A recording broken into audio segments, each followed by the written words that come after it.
Huwag kang magpapadala kung 10 pa lang ang nakukuha mo. Kung mananalo ka kahit isang beses sa bahaging ito, baka patulan na kita.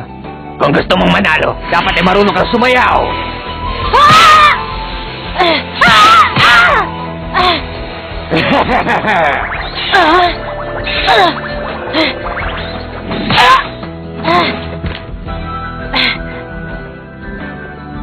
Madali lang pala kung gugustuhin ko. Kaya ko na silang iwasan.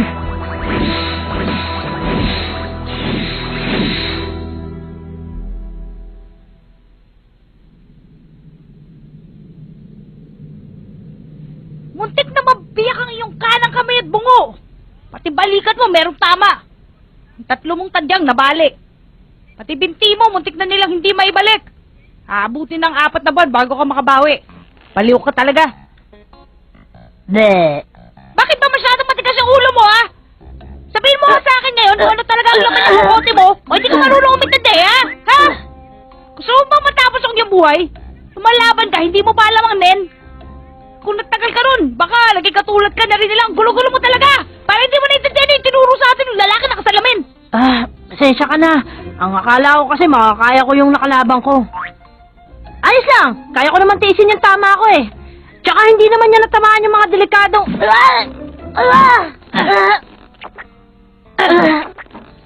Sino ba yan? Yung nakasalamin. Ginawin pala. Ha? Ginawing. Ano? Patawad. Sana'y...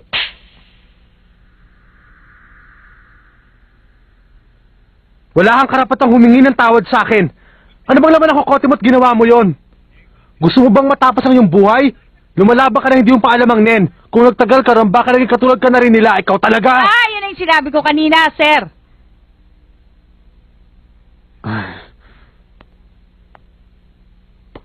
Mabuti na lang. At hindi ka masyado nasaktan sa inyong laban. Natutuwa ako. Ginawing... Patawarin niyo po sana ako. Hindi. Hindi kita mapapatawad. Huh? Ginoong Kilua, alam mo ba kung kailan siya makakabawi sa mga pasa na tinamo niya? Sabi ng doktor, abutin na ng 2 buwan. Sige. Hindi kita papayagan makipaglaban sa loob ng 2 buwan. Hindi rin kita papayagan magsanay ng nen o mag-aral kahit anong tungkol doon. Kung sakaling hindi mo pa rin mapipigilan ang sarili mo, wala ka nang matututunan sa akin na kahit na ano. Maliwanag? Maliwanag. Pinapangako ko. Maniwala kayo. Ang kamay mo. Ang sinulid ng pangako. Lagi mo nang titingnan para maalala mo ang mga salitang binitiwan mo. Ginoong Kilua, sandali.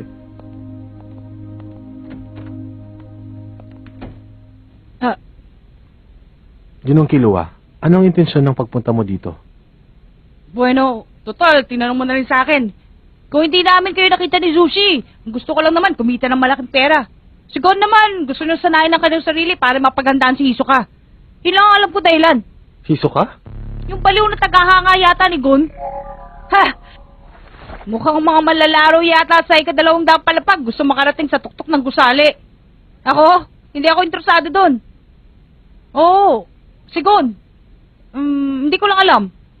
Ang palagi lang niya sinasabi sa akin gusto niya talagang makaharap si Hisoka. Pero sa itsura niya sa kanyang laban, para bang ikinatutuwa niya kung ano man ang nangyayari sa kanya.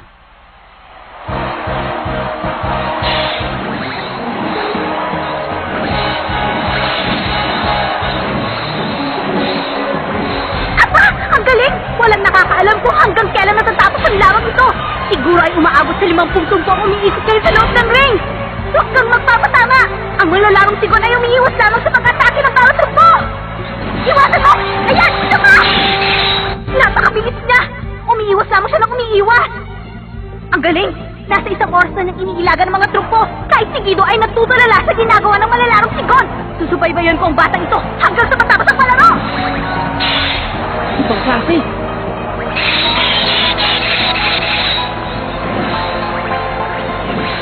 Nararamdaman ko na! Ang sarap ng pakiramdam! Isang pusos na lang kailangan ni Guido para manalo, pero wala siyang magawa! Ah! Umalis ka dyan! Ha? Wala na pupunta na manalaro si Gon!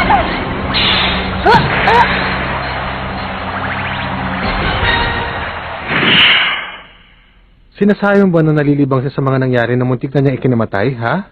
Ganun ba? Oo. Madalas, ganun din nararamdaman ko, kaya alam ko yun. Kabisado ko na siya dahil magkapareho kami ng ugali. Makakuha ko yun. Pipili ako ng panahon at ng makakalaban. Pero parang hindi na yata niya naisip ang ganung bagay. Natalo tuloy siya. Oo nga pala. Siguro na yung taong hindi magkakamali ng 2 beses. Pinapangako niya yun, kaya huwag kayong mag-alala. Maaaring ako ay... Huli na.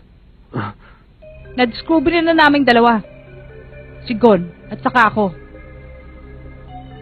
Kung nagsisisi ka dahil tinuruan mo kami, o binabalak mo itigil ang pagtuturo, maghahanap kami ng bagong guro. O kaya naman, mag-aaral kami ng aming sarili. Wala kang responsibilidad sa amin. Si Hisok at ang aking kapatid na gumagamit ng NEN. Hindi magtatagal, kaming 2 ni Gon matututo rin sa paggamit nun. totoo yun, pero... Magandang umaga po! Magandang umaga! Naiintindihan ko. Wala akong balak na umurong sa pagtuturo. Ang totoo niyan ay marami pa ako tuturo sa inyo. Ginoong Killua, gusto mo na bang sumabay kay Zushi sa kanyang pagsasanay ngayon? Hindi, salamat.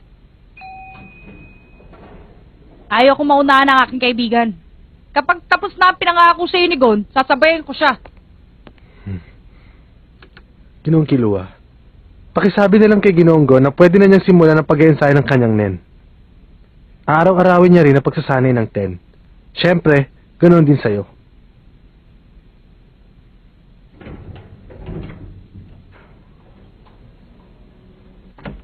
Gon! Sinabi nun ako sa lamin na... Huh?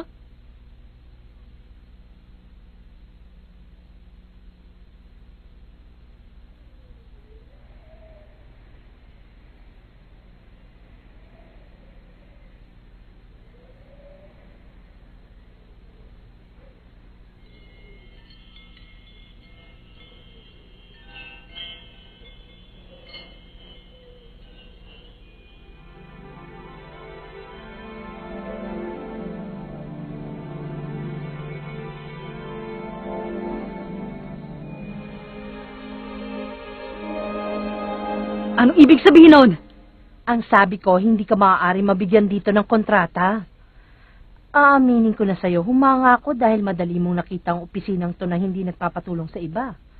Pero pasensya ka na, iho, dahil talagang hindi kita pwedeng irekomenda sa aking mga kliyente. Naiintindihan ko kung hindi ko pa nararanasan ang aktual na trabaho. Hindi naman sa ganun. Ah? Hindi naman importante sa akin kung meron ka ng karanasan. Meron din akong kliyente na ang gusto ay mga baguhan. Pero, mas mababa ka pa sa isang baguhan. Anong ibig mong sabihin? Isa akong hunter at meron akong license card. Hindi to peke. Oo, totoo nga yung license card mo.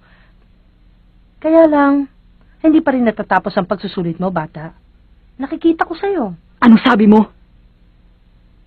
Ano nakikita mo? Nakikita ko? Dito sa aking likuran.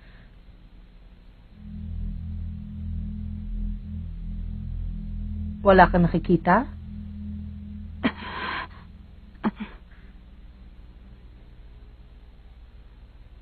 Bumalik ka na lang dito kapag kaya mo nang makita yon. Isa yon sa kondisyon na hinahanap namin. Ano bang nangyari?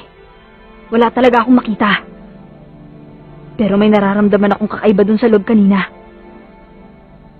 Ano kaya yon? Ano?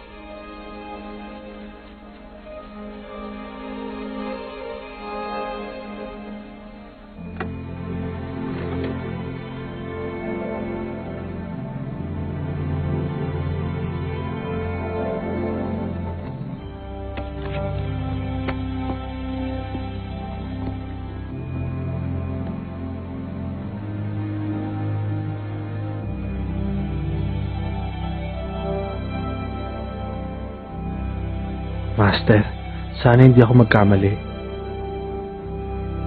Baka magising ko ang mga nakakatakot na halimaw.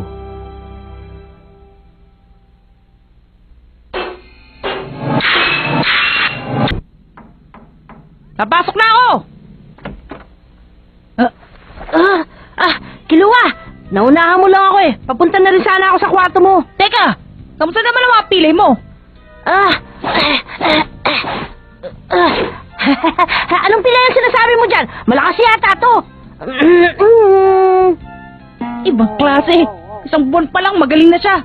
Samantalang dapat na buwan siya nagpapahinga. Bakit magaling ka lang? Saan ka ba talaga? Mga kamunis, sa halimaw! Ano ba talaga ang katawan meron ka, ha? Baka dahil dito sa kinakain ko. Tropik? Oh, Napakakuripot talaga nito. hindi ba meron ko sasabihin sa akin? Oo. Tingnan mo. Ticket? Oo, pero hindi yan mga ordinaryong ticket, Gon. Para yan sa laro ni Hisoka. Alam mo bang sikat na sikat yan si Hisoka? Yung iba halos magpakamatay na makabili lang ng ticket. Pero dahil malalaro ako sa ika-200 palapag, madali ako nakabili ng ticket para sa ating dalawa. Alam mo, marami akong narinig tungkol sa kanya doon. Pero talagang napakahusay niya si Hisoka. 11 beses na siyang nakipaglaban. 8 panalo at 3 talo. 6 patay. Doon sa 3 talo niya, hindi talaga siya nakipaglaban. Nagparehistro lang siya pero hindi nagpakita sa mga tao ng araw ng kanyang pakikipaglaban. Masyado talaga siyang sumpungin. Sa madaling salita, kapag nakipaglaban si Hisoka, hindi siya matatalo. Tama. At hindi lang yun. Meron pang iba? Doon sa 11 laban na yun, nagawa lang naman ang katunggali niya ay 4 na puntos. 3 beses na tinamaan at 1 beses na bumagsak. Sabi nila, lakas daw niya si Hisoka, pwede nang itapat sa isang hari ng palapag. Nakakatakot. Sinungaling, wala naman sa itsuri na natatakot. Siya nga pala, ang matindi niya nakalaban ay yung Castro. 3 doon sa 4 na tamang tinamo ni Hisoka, si Castro daw ang may kagagawan. Siguro, ito na ang laban ng tadhana. Sa larong ito, mapag-aaralan natin ng konti kung paano siya lumaban. Makikita mo kung paano siya lumaban ng seryoso. Pero ayos lang kaya? Ha? Alam mo naman na nangako ako noon kay Ginoong Wing, di ba? Ha? Bakit naman hindi ka maaaring manood? Wala naman tayong gagawin masama. Manonood lang tayo ng laban. Hindi pwede. Kapag pinanood mo ang laban ni Hisoka, para ka na rin nag-aaral ng nen. Papayagan kita Ginoong Kiluwa. Pero ikaw Ginoong Gon, mabuti pang magpagaling ka muna ng sugat mo. Maliwanag. Yun lang, magpahinga na kayo. Ang labo naman. Kiluwa. Hindi pwede. Aakit na po ngayon ng Ako na lang elevator. mag-isa ang pupunta doon at i-video ko ang laban ni Hisoka para mapanood mo. Aakit na po ngayon ng Ang halaga elevator. pa naman ng isang ticket, 150,000 na Genny. Talaga nito, pwede na ako makabili ng isa pang Pumasok libong ka sa Mr. elevator. Chong Robot. Nakakasag talaga. Aakit na tayo ngayon. Sige, mauna na ako. Sige. Mukha yatang alam na nila ngayon kung bakit kailangan nilang pahalagahan ang amin na pagkasunduan. Kapag sila ay normal, kahit mahina ay lumalabas pa rin ng kaunti ang kanilang aura. Ang mga aurang yun ay nagpapaalala sa akin ng pagiging payapa ng isang ilog. Ano ba? Lalo lang tuloy gumugulong naman ang isip ko.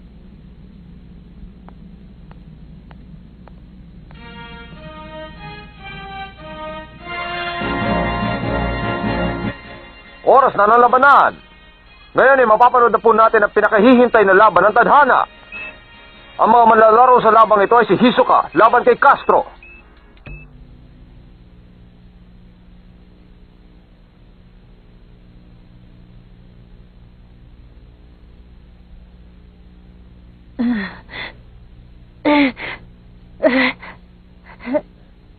Magandang araw po sa inyong lahat.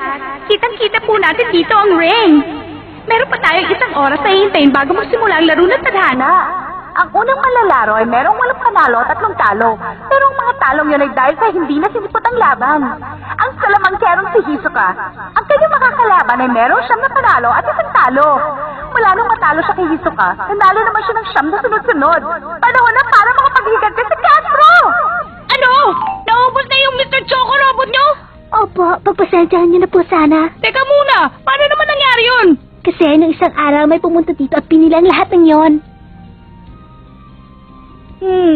Nung isang araw? Ako yun 2 linggo po bago dumating isang pag-stock. Ganun ba? Bigyan mo na lang ako nitong juice. Maraming salamat, bumalik kayo. Panoorin po natin ang ating interview kay Ginoong Castro kanina. Tama ka, wala akong nararamdaman ka ba ngayon? Dahil ang gusto ko lamang ay manalo. Basta gagawin ko ang aking Aba, akala ko gorilla makikita ko. Palagay naman nanalo kayo? Hindi ko itutuloy ang laban kung walang pag-asa. Ipapakita ko sa inyo, iba na ako makalipas ang 2 taon. Salamat. Pag-iingat kayo sa inyong laban. Maraming salamat. Totoo nga kaya ang nararamdaman niya? Aalamin ko yan ngayon. Oh? Oh? Oh! Oh! Oh! Ano ito?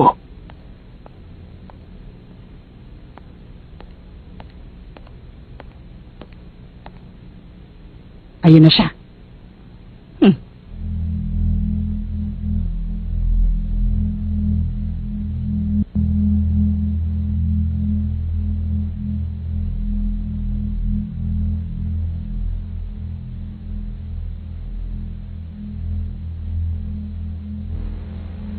Anong may paglilingkod ko sa'yo? Paano?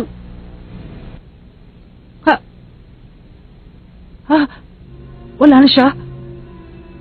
Nakaupo lang siya dyan. Paano niya nagawa yun? Hindi ko malang naramdaman. Nabuksan niya kagad ang pinto at nakapunta sa likuran ko. Hindi maaaring mangyari yun. Nung sinilip ko siya, nakita ko pa siya nakaupo. Salita lamang siya, biglang nasa likuran ko na. Posible. Paano niya nagawa yun? Pumunta ako dito para magpa-autograph sa inyo. Pwede? Nakakatuwa ka naman, Ginong Kilua. Ha? Ang lahat ng manlalaro na nandito sa gusaling ito ay kinikilala ko mabuti. Siya nga pala, nasaan ang kaibigan mo? Ang galing mo ah! Mukhang marami kang nalalaman tungkol sa akin. Nag-iispiya ka ba sa akin? Hindi ah! Ang gusto ko lang mangyari, makita ang mukha mo ng malapitan.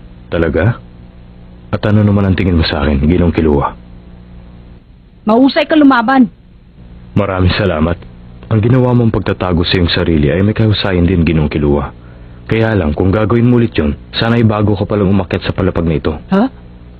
Hindi lang ako ang nakakaramdam kapag may umakyat dito, lalo na kung ang darating ay katulad mo. Ibig sabihin, mula nang tumapak pa ako dito, alam nyo na kaagad. Tama ba sinabi ko? Ganun na nga. Pwede ba? Sige. Sandali. Ha? Yung nangyari pala kanina, paano mo ginawa yon? Patawad, pero hindi ko pwede sabihin sa iyon. Maaari tayo magkaharap balang araw. Huwag kang mag-alala. Hindi ako tatagal sa lugar na ito para lang makipaglaban. Talaga? Pero sa nakikita ko parang hindi yun ang sinasabi ng iyong aura. Teka, nagbibiro lang ako. Makikita mo rin sa laban. Oo nga pala. Paano yung autograph? Sige, ayos lang yon. Nakalimutan ko yata magdala ng papel eh. Sige, paalam. Ginong Kilua, hihintayin kita sa Battle Olympia. Alam kong kaya mo yun. Hindi ako interesado sa Battle Olympia.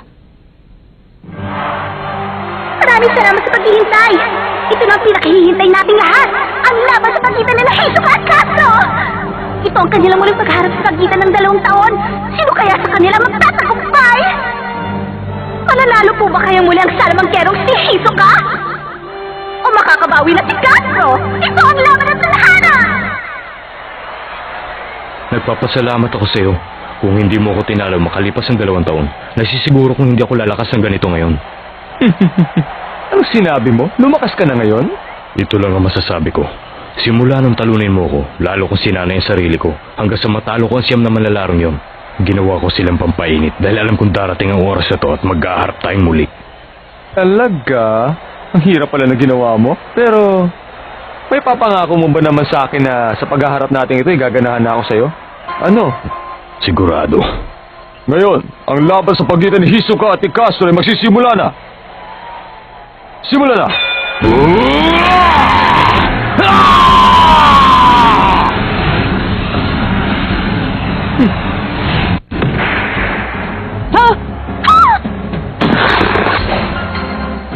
Puntos! Kanang kamay?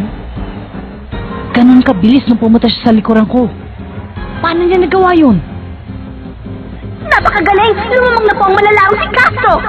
Hindi na iwasan Hisoka ang mabilis na kamay ng parang espada! Isang puntos para kay Castro! Seryosohin mo, Hisoka. Hindi na ako yung dati at hindi na ako magiging mabait sa'yo. Masyado kang mainit. Maging seryoso man ako hindi, wala ka na magagawa. Desisyon ko ang masusunod dito.